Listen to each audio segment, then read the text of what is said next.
안녕하세요. 30대 후반에 이혼에 성공한 평범한 여성이에요. 살면서 힘든 일 한번 겪지 않고 사는 사람이 어디 있겠어요? 저도 그렇게 생각하며 여태 살아왔거든요. 그런데 정말 견딜 수 없는 일 앞에서는 아무것도 필요 없더라고요. 그 어떤 긍정적인 생각도, 인내도요. 이런 생각을 하게 만든 건 바로 시부와 전 남편이었죠. 저는 평범한 직장인으로 남들보다 조금 더 아껴 쓰는 버릇이 있었어요. 부모님이 두 분 다 불필요한 소비를 좋아하지 않으셨고 항상 꼼꼼하게 가계부까지 적어서 관리하셨기 때문에 일을 보고 자랐죠. 그래서 부모님은 돈을 알뜰살뜰 모으셨고 노후 걱정 없이 잘 지내고 계시거든요. 아버지는 재테크도 잘 해놓으셔서 은퇴하시고도 전혀 걱정이 없으실 정도였죠. 그런데 시댁은 저희와 전혀 다른 상황이었어요. 시부는 은퇴하기 전까지 평범한 직장인이었는데 완전 기분파였거든요. 예전부터 그런 시부의 행동을 보며 불안해서 남편에게 말하기도 했죠. 여보, 아버님 돈을 너무 많이 쓰시는 것 같아. 당신이 적당히 쓰시라고 좀 말려야 하지 않을까?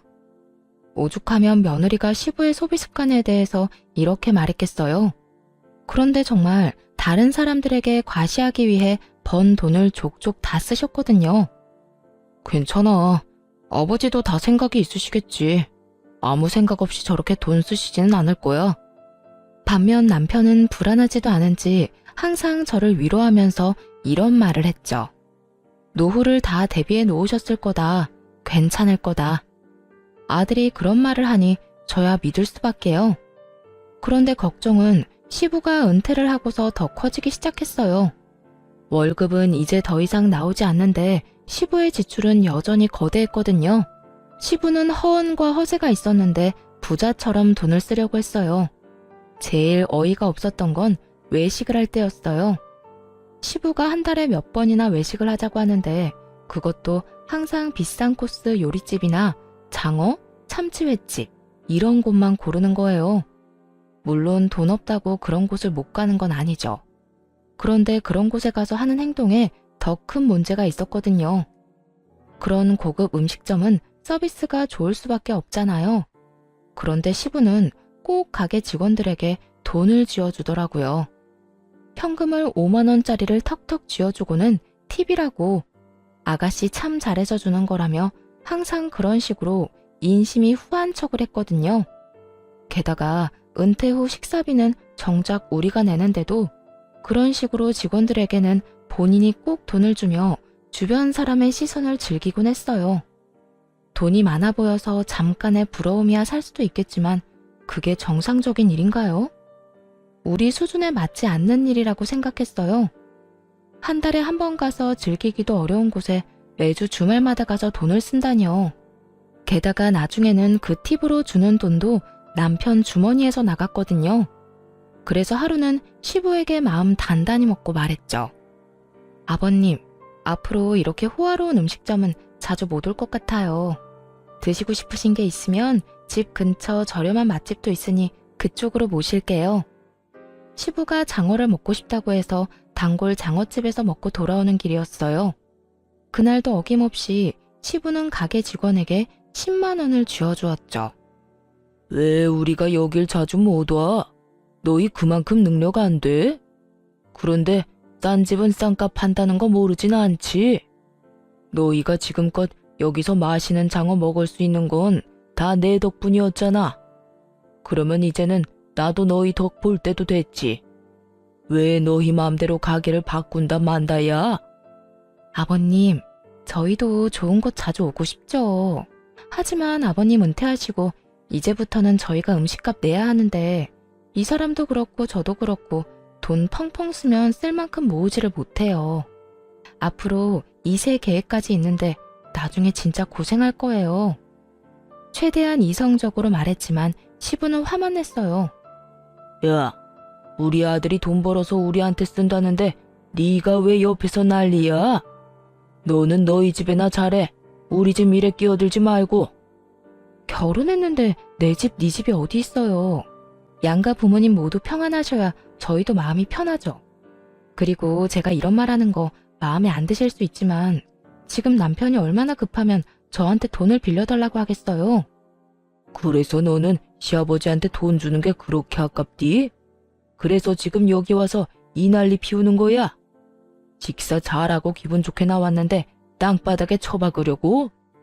아버님, 아무리 그렇게 말씀하셔도 저희는 더 이상 못 맞춰드려요. 남편 월급이 겨우 300만 원 정도 되는데 그 절반이 아버님 앞으로 나가고 있어요. 애 생각해서 미리 저축하는 건 꿈도 못 꾸고 있고요. 이렇게 여윳돈 없이 있다가 두 분 아프기라도 하면 어떻게 될 것 같으세요? 목돈이라도 필요하게 되면 진짜 난리 나는 거라고요. 한번 보세요. 남편 지출금의 절반이 아버님한테 든다는 거. 결국 월급 명세서와 지출비 내역을 들고 가서 확인까지 시켜드렸죠.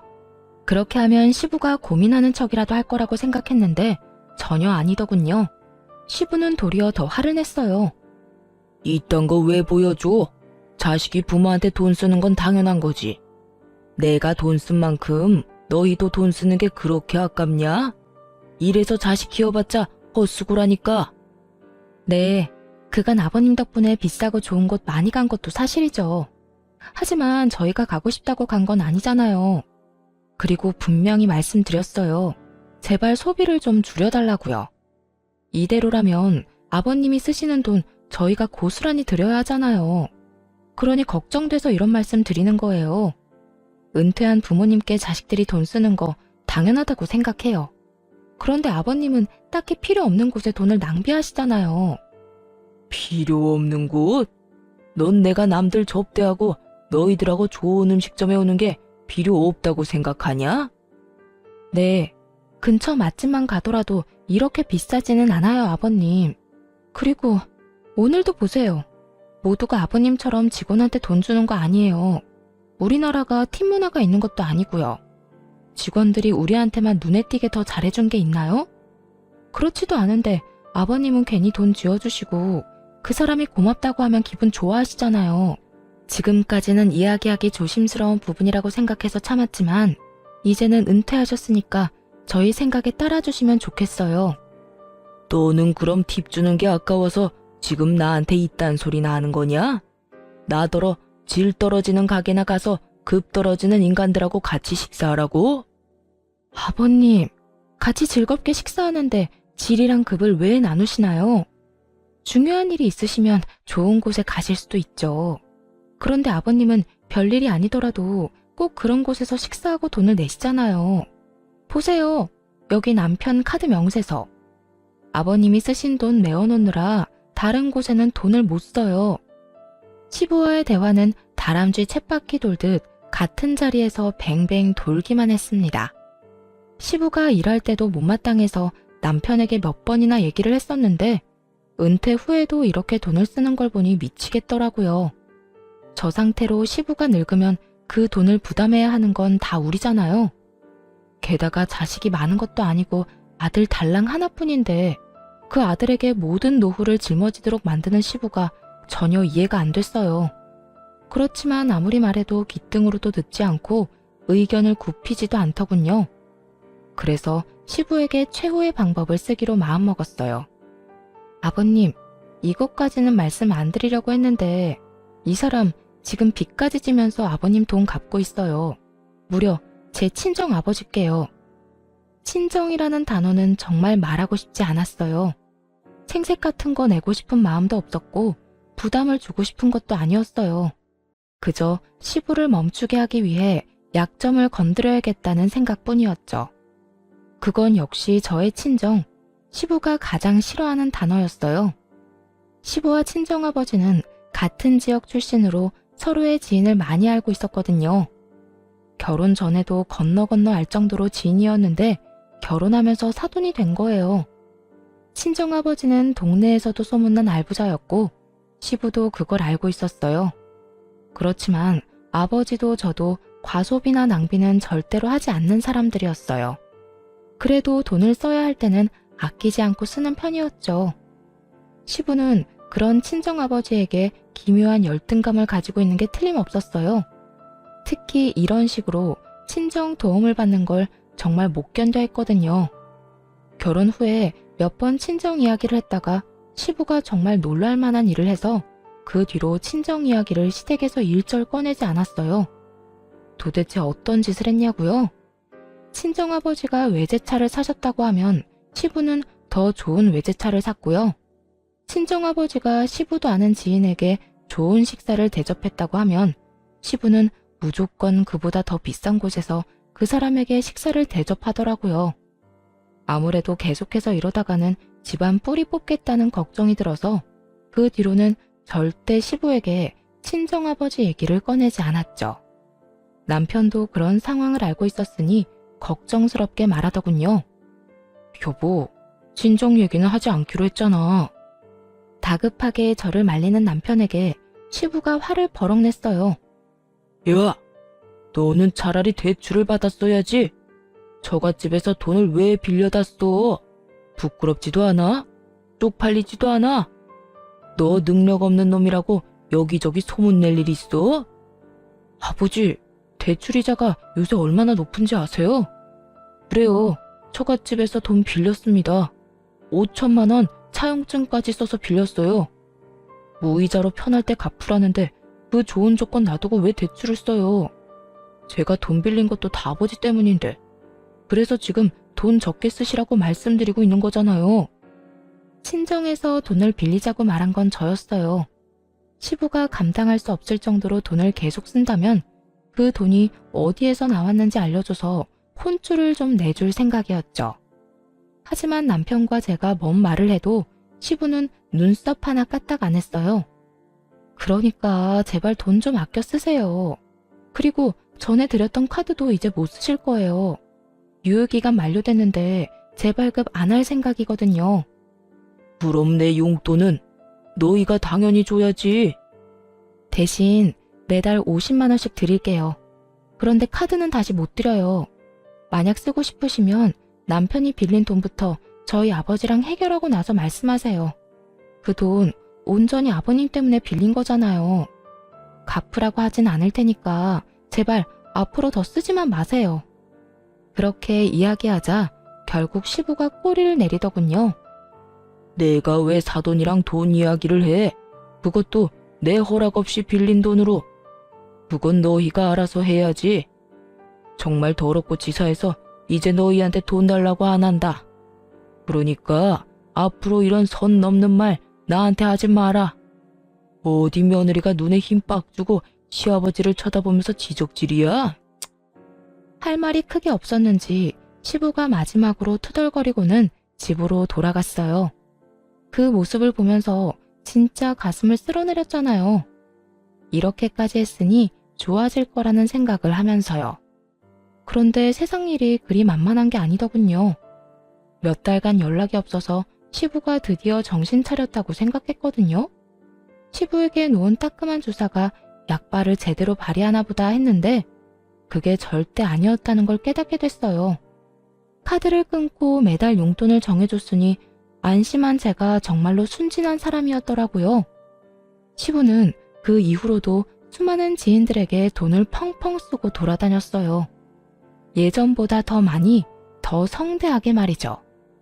그 소식을 어떻게 들었는 줄 아세요? 바로 친정아버지의 입을 통해 알게 됐답니다. 야, 너희 시아버지 지금 난리도 아니던데 괜찮은 거 맞아? 어머니에게 반찬을 받으러 친정에 잠시 들렀는데 친정아버지가 걱정스러운 얼굴로 말을 건네셨어요. 어? 무슨 난리? 우리 요새 연락 많이 안 해. 주말마다 가던 것도 한 달에 한 번으로 줄였고. 근데 무슨 일인데? 모임 사람들 몇 명 데리고 가서 완전히 돈 펑펑 쓰고 왔다는데 저번에 식사 같이 하고 온 정 사장이 그러더라고. 은퇴 기념이라고 식사 대접했다는데 영수증에 찍힌 돈이 300만 원이 넘었단다. 10명 정도 갔다는데 밥만 먹어서 그만큼이면 대체 얼마나 비싼 데를 간 거냐? 저번에 우리 사위가 나한테 돈 빌려갔는데 그거 알고는 있는 거야? 그 이야기를 듣는데 눈앞이 노래지더군요. 고작 한 끼를 먹는데 300만 원 넘게 지출한 시부. 낭비벽이 사라진 게 아니었어요. 너무나 걱정되는 건 그 돈이 도대체 어디서 나왔냐는 거였죠. 집에 돌아오자마자 남편을 닥달했어요. 여보, 당신이 좀 알아봐봐. 아버님 도대체 무슨 생각으로, 아니, 무슨 돈으로 그렇게 지르신 건지. 여보, 이제 그만 좀 해. 아버지한테 돈도 적게 드리고 있고 카드도 안 드렸잖아. 그러면 알아서 돈 쓰고 계시는 거겠지. 우리가 그런 것까지 어떻게 다 신경 쓰면서 살아? 전에 얘기한 거 잘 알아들으셨을 테니까 이제 제발 그만 좀 하자, 어? 그걸 떠나서 아버님이 지금 돈을 너무 많이 쓰고 계신 거잖아. 하루에 300만 원 이상 지출이 나오는데, 여보, 이건 그냥 아버님께 맡겨서 될 일이 아니라고. 무슨 일인지 확인을 해야 해. 당장 어디서 그 돈이 났겠어? 대출이라도 받으신 거면. 걱정 그만하래도. 그리고 막말로 우리가 아버지 인생에 이렇게 간섭하는 거 그것도 좋지 않은 거야. 아버지 이해하려고 노력해야지. 왜 매번 아버지 하는 일마다 딴지를 걸어? 일이 한 번 터지면 너무 규모가 클 테니까 그렇지. 그래서 지금 확인도 안 해보겠다는 거야? 아버지 뒷조사는 좀 아닌 것 같아. 조금만 지켜봐주면 안 되겠어? 아버지도 생각이 있으시겠지. 솔직하게 말해서 신경 안 쓰고 싶어. 남편의 단호한 말과 행동에 기분이 상했어요. 이게 다 저 좋자고 하는 일이겠어요? 남편도 시부가 쓰는 돈 때문에 힘들어하니까 그런 거죠. 이런 마음도 몰라주고 남편은 귀찮다는 말만 하고 알아볼 생각조차 하지 않더군요. 시부에게 따로 물어볼까 고민도 했지만 그러지는 않기로 했어요. 나중에 문제 터지면 남편이 알아서 하겠지 하는 생각을 하기도 했고요. 솔직히 말하면 안일하게 생각한 것 같기도 해요. 그래, 알아서 해. 당신 집안일이니까 당신이 알아서 잘 해결하겠지? 나중에 일 터지고 나서 나한테 와서 뭐라고 하지 마. 알았어? 안 그럴 거야. 벌써 5천만 원이나 빌렸는데 내가 뭘 또 바랄 게 있겠어? 걱정하지 마. 다 알아서 할 거라니까. 그로부터 6개월이 지났을 무렵, 그렇게 호언장담하던 남편이 잔뜩 주눅든 얼굴로 부탁을 하러 왔어요. 그간 한 번도 시댁에 가보질 않았는데 시댁에서 난리가 났다고 하더군요. 여보, 우리 집 좀 도와주면 안 될까? 지금 집 완전 난리 났어. 본가도 난리고 아버지 차도 지금 다 난릴 판이야. 그게 무슨 소리야? 당신 내가 알아보라고 할 때까지만 해도 괜찮다며. 근데 6개월 만에 무슨 집이며 차며 다 날아간대. 아, 나도 이런 말 당신한테 하고 싶진 않은데 아버지가 또 사고 치셨어. 집이랑 자동차 담보대출 받고 신용대출까지 끝까지 받으셨대. 지금 빚더미에 앉아서 집이며 차며 다 팔아도 갚을 돈이 안 돼. 아니, 당장 길거리로 나가게 생겼단 말이야. 대출금 연재돼서 집은 경매로 넘어가고 차 앞 딱지 붙고 난리가 났어. 어떡해, 당신이 좀 도와줘. 내가 지금 이 상황에서 뭘 도와줄 수 있는데? 그래서 뭐 아버님 빚이라도 대신 갚으라고? 내가 분명히 얘기했지. 아버님 어떻게 그렇게 돈 펑펑 쓰고 다니시냐고 알아보라고 했잖아. 그때는 귀찮아서 알아보지도 않더니 문제 터지니까 왜 나한테 도와달라는 건데? 우리 아버지가 5천만 원 빌려준 것도 아직 다 못 갚았잖아. 여보, 제발 한 번만 부탁해. 내가 빚 갚아달라고 이야기하진 않을게. 대신 아버지 살 곳만이라도 좀 마련해주면 안 될까? 내 마음 같아서는 우리 집에서 같이 살고 싶지만 당신 눈치도 보이고 아버지 자존심에 같이 살고 싶진 않으실 거야. 제발 좀 도와줘, 어? 이대로 길거리에 나앉도록 만들 순 없잖아. 바짝 엎드려 빌다시피 하는 남편을 보면서 속이 뒤집어졌어요. 그때는 뭐하고 이제 와서 소 잃고 외양간 고친다는 건지. 일단 아버지한테 얘기해볼게. 근데 이런 식으로 해결될 일 아니야. 당신 아버지한테 따끔하게 이야기 좀 하라고. 이게 몇 번째야? 아버님이 바뀌셔야 이런 상황이 또 일어나는 걸 막을 수 있어. 어쩔 수 없이 친정아버지에게 연락을 했어요. 자초지종을 설명하고 쓸 수 있는 집이 있는지 물어봤죠. 아버지는 한숨을 쉬시더니 아버지 명의의 집을 하나 이야기하시더라고요. 내키지 않으셨겠지만 딸 일이라 도움을 주신 거였을 거예요. 몇 달 전까진 조부모님이 쓰시던 집이었는데 생각보다 상태가 매우 좋았어요. 그 안에 있는 가구며 가전이 2년 전에 새로 싹 들여온 것들이라 그대로 몸만 들어가 살아도 될 정도였죠. 그 집은 조부모님이 마지막 여생을 보내셨던 곳이라서 꽤 괜찮은 주택가에 있는 데다가 집값도 높고 평수도 컸어요. 사실 그곳을 비워둔 건 조만간 친정 부모님이 들어가려고 하셨기 때문이었거든요. 그런 집을 빌려줘도 괜찮겠냐고 물으니 아버지께서 사돈에게 큰일 나는 것보다야 낫지 않겠냐고 말하시더라고요. 아버지 명의의 집이고 돈 내고 들어가는 게 아니니 괜찮겠다 싶어 남편에게 말했죠. 남편은 엄청 좋아하며 시댁에는 자기가 잘 이야기하겠다고 하고 혼자서 가더군요. 시부모님과 사이가 별로 좋지 않아서 굳이 저는 안 따라갔거든요. 남편이 돌아와서는 시부모님이 무척 좋아하셨다고 전했어요. 앞으로는 돈 낭비하지 말라고 전해드려. 알았어? 만약 또 터지면 그때는 절대 책임 못 져. 그렇게 으름장을 놨는데 남편이 알겠다며 자기만 믿으라고 하더군요.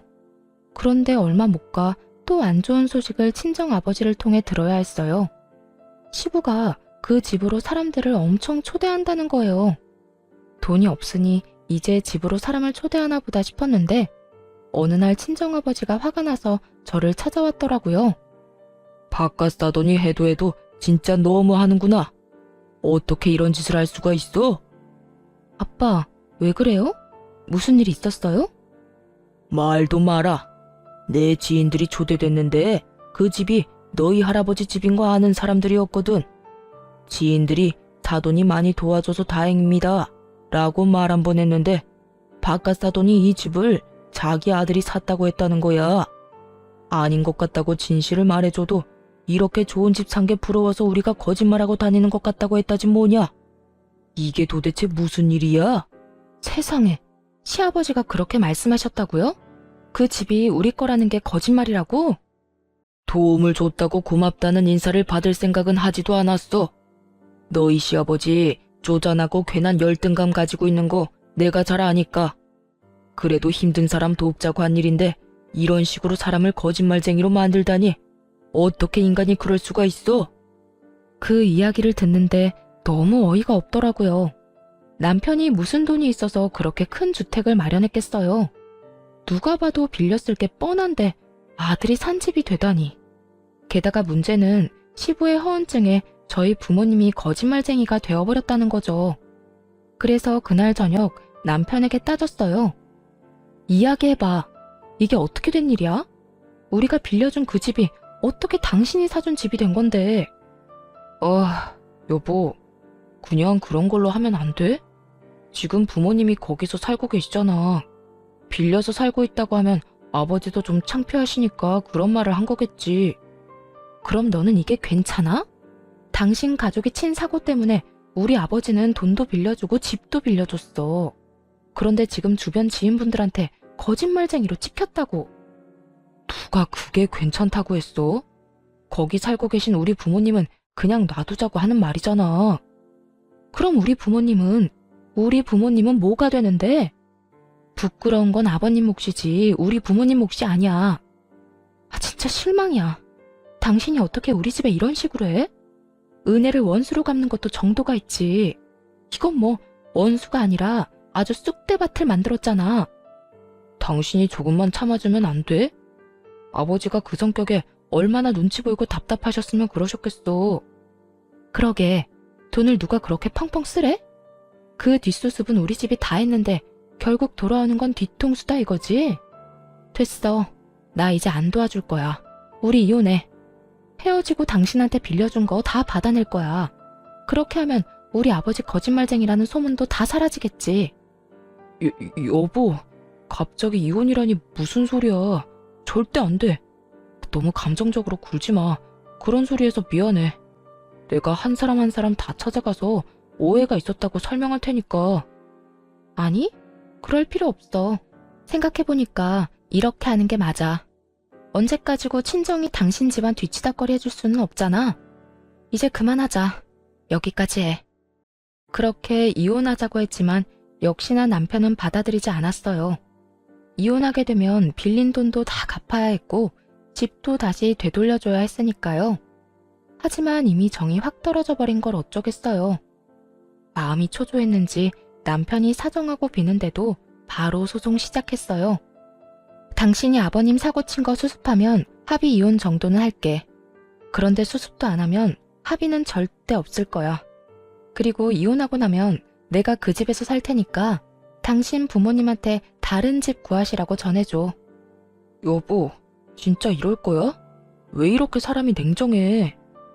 날 이렇게 만든 건 당신 집안 사람들이야. 내 탓을 하지 말고 당신 아버지를 탓해. 난 뒤통수 치는 사람들하고 가족 못해.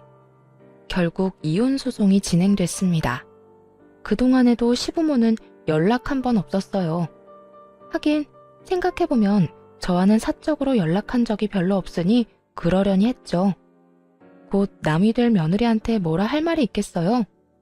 그런데 이혼 판결이 났는데도 시부모가 그 집에서 나갈 생각을 하지 않더군요. 전 남편은 연락을 받지도 않았고요. 설마 이대로 모르쇠하고 눌러앉으려는 건가 의심하는 차에 친정아버지가 모임에 가셨다가 노발대발하며 오셨어요. 그 인간들 골 때리는 짓 계속하네.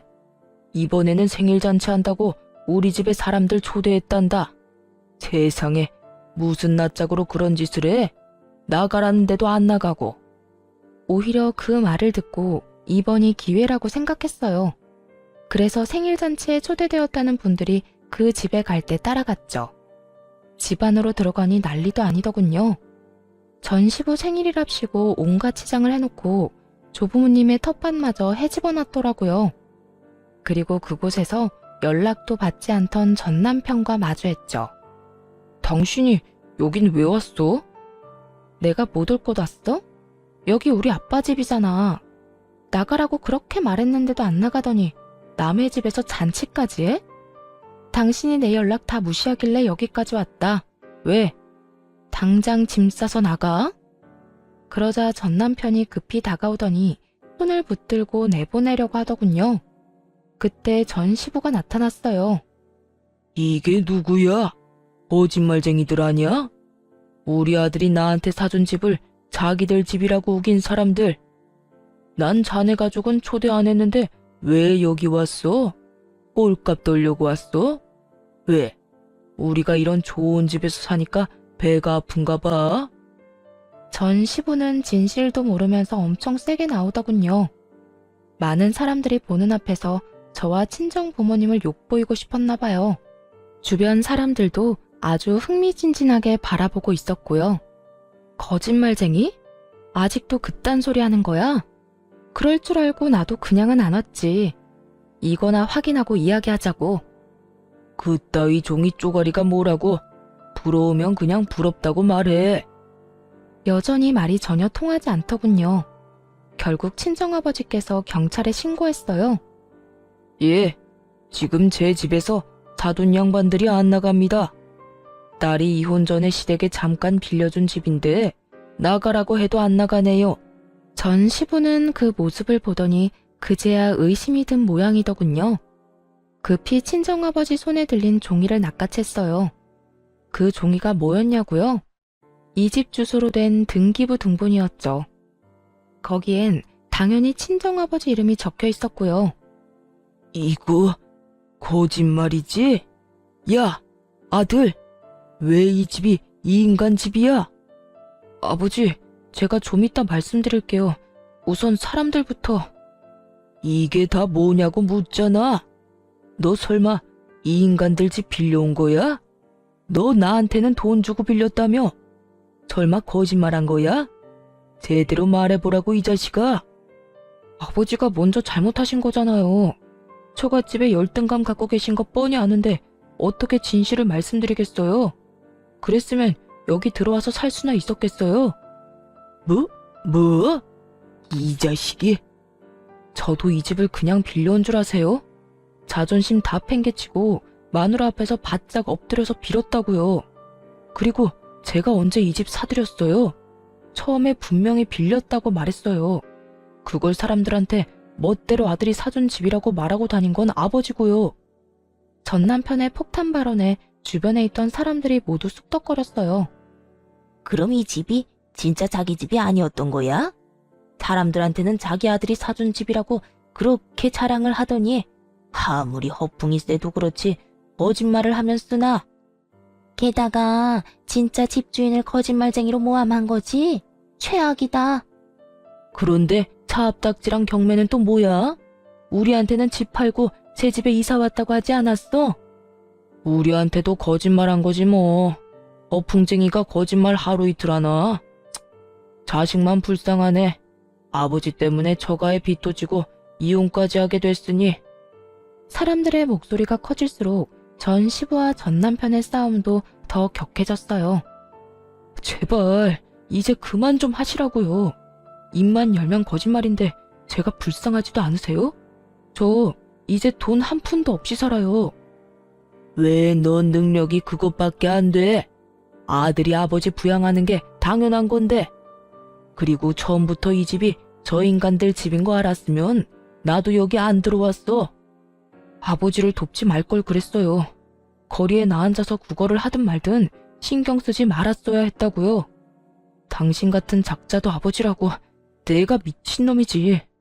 와이프가 경고했을 때 알아듣고 연을 끊었어야 하는데. 너 말 다 했냐? 이런 싸가지 없는 놈이. 왜요? 한 대 치시게요? 쳐요 쳐. 한 대 맞고 영 끊읍시다. 나도 이제 아버지 대접 안 할 테니까 아버지도 나한테 자식 노릇 바라지 마세요. 두 사람이 옥신각신하는 모습에 지인들 모두 두 사람을 욕하며 떠나갔어요. 어느새 텅 빈 마당에는 친정 식구와 전 남편 식구만 남았죠. 전 시부가 한숨을 푹 내쉬며 한탄하더군요. 내가 이제 사람들 얼굴을 어떻게 봐? 너랑 네 와이프가 다 망쳤다. 너는 며느리란 애가 꼭 이렇게까지 해야 했어? 우리가 남도 아니고 가족인데. 그 이야기를 듣는데 어이가 없더군요. 가만 보니 전 남편이 이혼 이야기도 안 꺼낸 것 같았어요. 죄송한데 저희 이제 남이에요. 저 남편이랑 이혼했거든요. 그래서 이 집 제가 들어와서 살려고 나가시라고 한 거고요. 전 남편이 연락을 하도 안 받아서 직접 왔으니 그렇게 하시고 돌려주세요. 이미 이혼했다는 말을 듣자마자 시부가 깜짝 놀라더군요. 솔직히 전 시부가 아무렇지 않게 여길 줄 알았거든요. 처음에 지출 좀 줄이시라고 바른말 좀 했다고 싸우고 나서 그 뒤로는 명절에도 한번 가보지 않았으니까요. 시댁에서도 굳이 저를 찾지 않았고요. 그런데 전 시부는 많이 놀란 것 같았어요. 뭐? 야 이놈아, 너는 왜 이 중요한 이야기를 안 했어? 너 얼마 전부터 여기 들어와서 살던 게 별것 때문이 아니라 이혼해서 그런 거였어? 그럼 빌린 돈은, 이 집은, 내가 쓴 돈들은 어떻게 갚을 거야? 역시나 걱정하는 이유가 돈 때문이었더라고요. 얼마나 많이 썼는지 본인이 잘 알 테니까요. 그런 어이없는 전 시부의 말에 전 남편이 더 열받았는지 소리치더군요. 이게 다 아버지 때문이잖아요. 아버지가 사고치는 바람에 와이프가 열받아서 이혼하자고 한 건데 저 진짜 돈 한 푼도 없거든요. 그러자 전 시부가 무너지듯 저한테 다가와 말했어요. 아가, 제발 우리 좀 살려다오. 이 집에서 나가면 우리 갈 곳이 없어. 제발 부탁이다. 조금만이라도 더 살게 해주면 안 되겠니? 벌써 몇 달 동안 기다렸거든요. 이미 이혼 소송하면서 그 집에서 나오시라고 말했는데 전 남편이 안 전했나 보네요. 근데 그게 제 잘못은 아니잖아요. 제가 아버지 집 놔두고 다른 데서 살 필요도 없죠. 지금 돈도 없는데. 그래도 우리가 봐온 정이 있는데 이렇게 한 번만 더 부탁할게. 응? 이대로 길거리에서 구걸이라도 하라는 말이냐? 어떻게 돈이 좀 모을 때까지만이라도 봐주면 안 되겠어? 처음으로 전 시부가 애원했지만 단호하게 퇴거 명령 소송을 해서 내보냈어요. 그리고 그 집에는 제가 들어가게 됐죠. 전 남편은 신혼집을 팔아치워서 저에게 재산 분할과 위자료를 주었고 친정아버지에게 빌린 돈을 모두 갚았어요. 그리고 조금 남은 돈으로 그 사이에 생긴 전 시부 빚을 또 갚았다고 하더군요. 친정아버지 집에서 쫓겨나서는 돈이 없어서 월세를 구하며 살고 있다고 했고요. 정말 웃긴 건 이 난리통을 겪고도 전 시부의 허세병은 고쳐지지 않은 건지 무조건 좋은 곳으로 집을 구해야 한다며 전 남편을 괴롭혔다는 거예요. 그래서 결국에는 전 남편이 한밤중에 몰래 부모님 놔두고 도망갔다고 하더군요. 그 이야기 듣고 얼마나 웃었는지 몰라요. 친정아버지 말로는 전 시부가 모임 사람들에게 돈을 빌리고 있대요. 그동안 비싼 음식 많이 받아먹은 이들이 돈을 좀 빌려줬다는데 그거 가져가고는 갚는 날을 차일피일 미루기만 한다고 하더라고요. 게다가 월세도 제대로 못 내서 매번 쫓겨난다고 하니 여전히 반성은 안 하나 봐요. 그런데 이혼하고 몇 달이나 지나서 전 시부모가 연락을 해왔어요. 중요하게 할 말이 있다며 만나자길래 혹시 몰라 친정아버지도 함께 모시고 갔죠. 무슨 이야기를 하는지 들어보니 가관도 아니더군요. 네 결혼 반지 우리들이 준 돈으로 맞췄으니 그거는 돌려줘야 하지 않니? 한 1,000만 원은 들여서 해준 건데 이혼한 마당에 당연히 돌려줘야지. 우리가 여태 그걸 잊고 있다가 이제 와서 생각나서 연락한 거야. 웃음이 나더군요. 그게 언제적 일인지 침착하게 두 사람에게 말해주었죠. 그 귀금속들 지금 저한테 없어요. 두 분 아드님이 아버님 빚 갚는 데 쓸 거라고 다 되팔았으니까요. 그러자 전 시부의 얼굴이 확 일그러지더군요. 조금이라도 돈을 마련할 수 있을 거라는 즐거운 마음으로 찾아온 것 같은데 이미 팔아버렸다고 하니 당황한 듯 했어요. 거짓말이지? 그걸 왜 팔아? 결혼 반지인데. 우리 아들 지금 여기 없다고 거짓말하는 거면 어디다 팔았는지도 알아요. 그 사람이랑 제가 직접 가서 같이 팔았거든요. 확인하고 싶으시면 말씀드리는 금은방 가서 확인해 보세요. 판매금은 모조리 남편 계좌로 들어갔으니 그것도 확인하시고요. 애꿎은 데서 찾지 마시고 아들한테 달라고 하시지. 그런데 그 사람 어디 갔나 보네요? 그래도 부모라고 책임은 질 줄 알았더니 제 말에 전 시부가 버럭 화를 내더군요. 자식이 왜 말도 없이 떠났는지는 생각해보지도 않고 그저 신세 한탄만 하는 거 보니 여전한 것 같더라고요. 그 인간 같지도 않은 놈이 우리 버리고 갔어. 이렇게 될 줄 알고 그것도 다 팔고 간 게 틀림없어. 아니, 어떻게 자식 새끼가 부모를 책임도 안 지고 도망이 나가? 이게 말이 되냐? 자식 욕할 거 하나도 없어. 이건 다 자네 잘못이지 않은가? 얼마나 자식 속을 썩였으면 여태까지 참던 자식이 이제 와 도망을 가? 자식이 왜 도망갔는지 몰라서 지금 이래? 어세도 병은 병이야. 이러니 자식이 못 견디고 치를 떨며 떨어져 나간 거지. 정신 좀 차려. 언제까지 이렇게 살 거야? 친정아버지의 따끔한 말에 전 시부는 아무 말도 못하더군요. 이미 아들은 부모를 버리고 떠났고 아무것도 없이 남겨뒀잖아요. 자기 무덤 자기가 팠으니 할 말 없을 수밖에요. 결국 전 시부는 친정아버지와 대화 후 본전도 못 찾고 쫓겨나 버렸죠. 그 뒤로 두 사람이 어떻게 사는지 듣지도 못했어요.